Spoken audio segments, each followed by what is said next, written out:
Hello and welcome back to the 140 Days podcast. In this episode, we will be updating you on school vouchers, the requirement of proof of citizenship when voting, and the potential elimination of countywide voting locations. Victoria, on to our next bill priority, SB 16. We went to go testify on it last week. Can you tell us what is the bill? Why do we care about it? How's testimony? So SB 16 would require Texans that are already registered to vote to provide documented proof of citizenship, and the accepted forms of documented proof would be a U.S. passport, a passport card, a certified U.S. birth certificate, U.S. citizenship papers, ID from the U.S. Citizenship Agency, or the consular report of birth abroad. So if you're unable to verify your status, you are then placed on a federal limited ballot, which includes only U.S. Senate and House races, not the presidency. There's this big push to make sure that the people who are voting in Texas elections are citizens. This bill would require folks who are already registered voters to have to verify once more their citizenship status.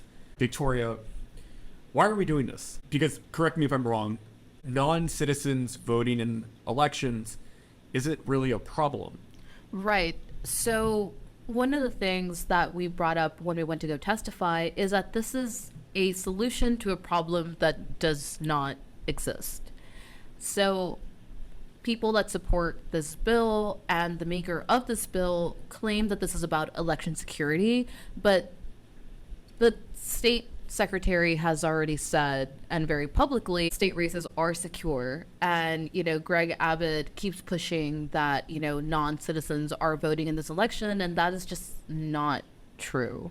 Yeah, this question has been something that's been weighing on my mind because I've also been really curious about why we're so concerned, or at least why our legislators are so concerned with stopping quote-unquote illegal voting.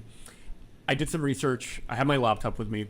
So there's an organization called the Bipartisan Policy Organization. One of the things that they did was look at an election fraud cases database that was collected by the Heritage Foundation. So they pulled this data from government entities to look at instances when non-citizens voted in elections. In their analysis, looking at all of this data, they found that there were 77 instances of non-citizens voting between 1999 and 2023.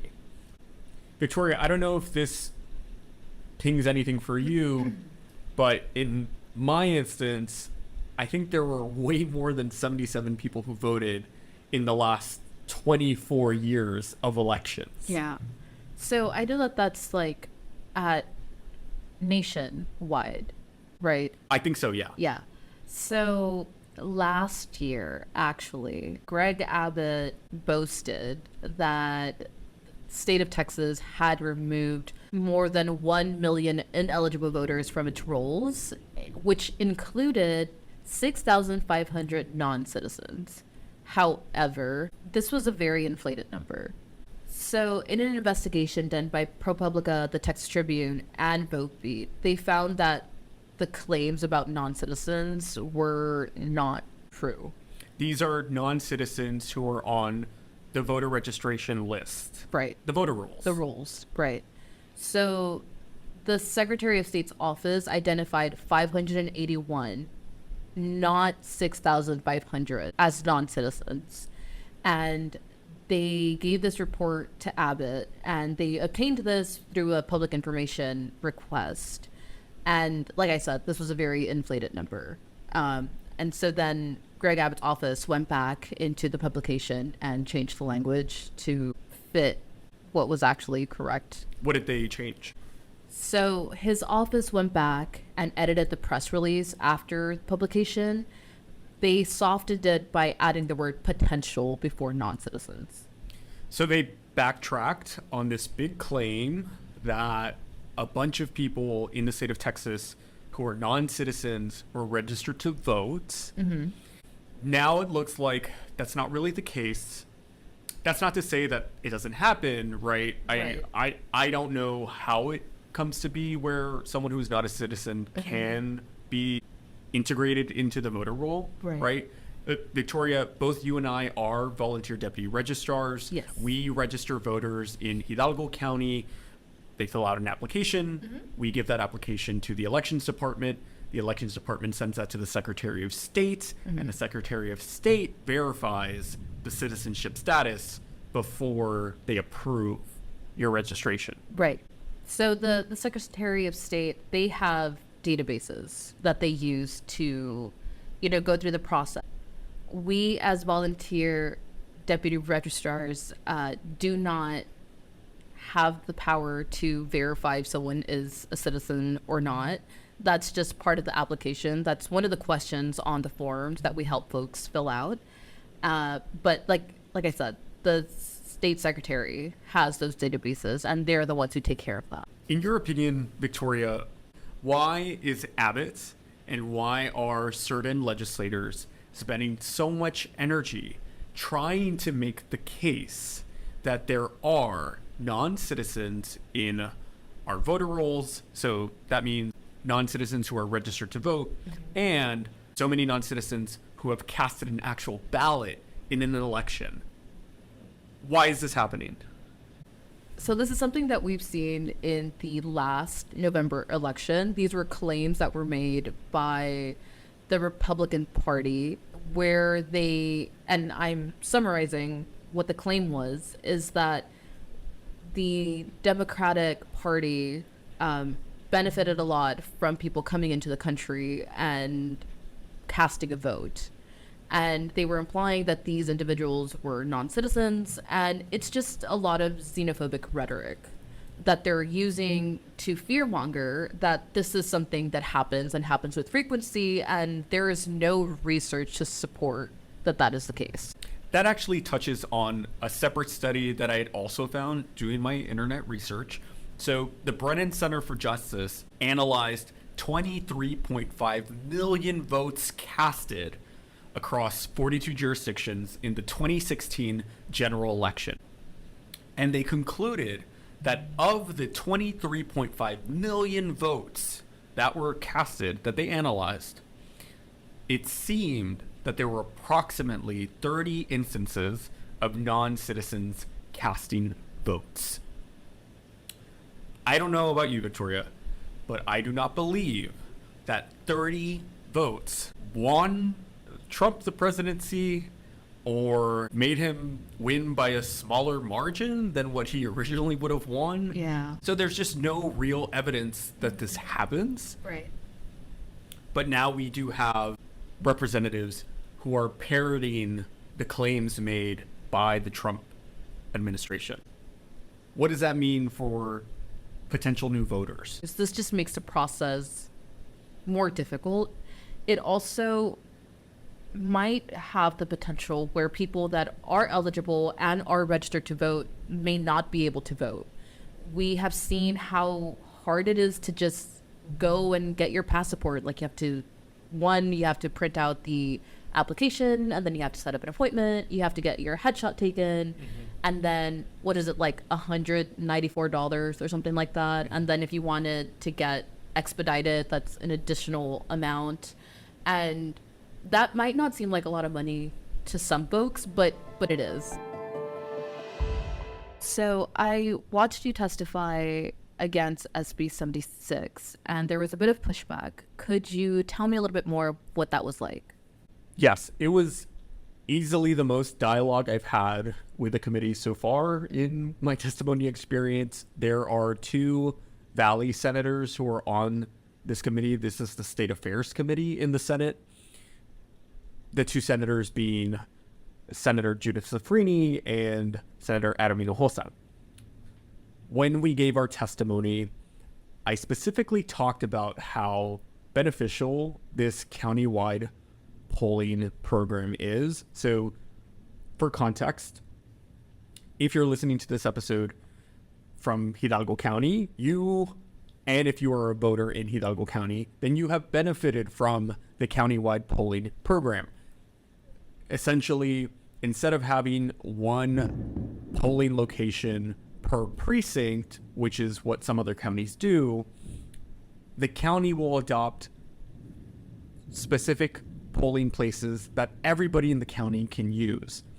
Why is this beneficial? At least from my perspective, as a voter, I do not have to worry about figuring out which polling place is in my precinct.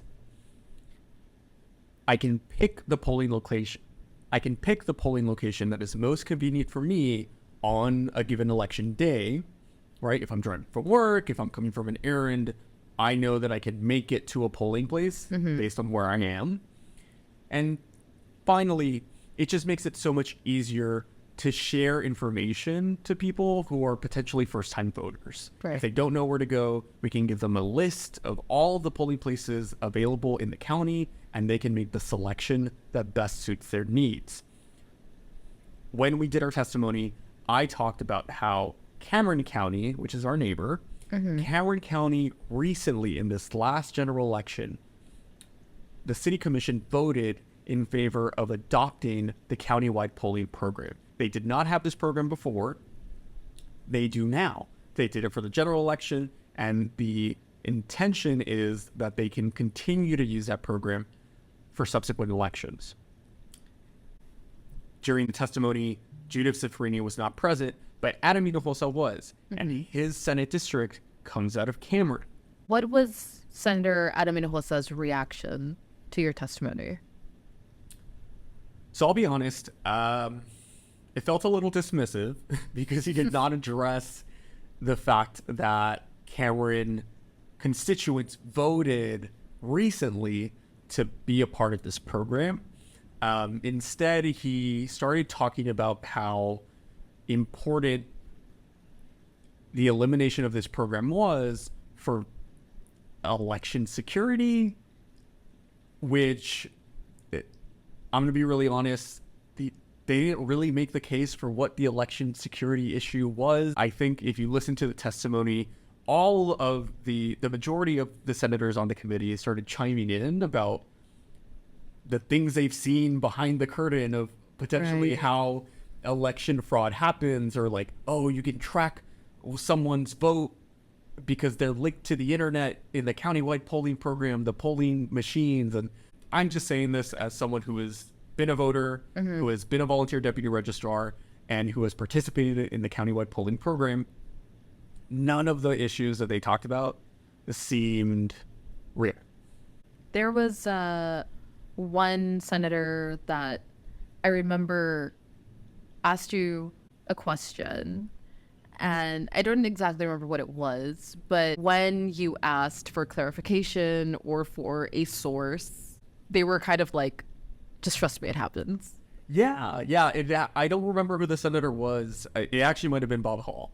But I found that when I pushed and asked them to explain what voter fraud they were talking about or what election security they were talking about, they essentially said, hey, we've seen things from our consultants and you would not like what we've seen. But that's it. And I will, to their benefit, say that they invited me and our team to go talk to their offices to see what it is that they were referencing. Right.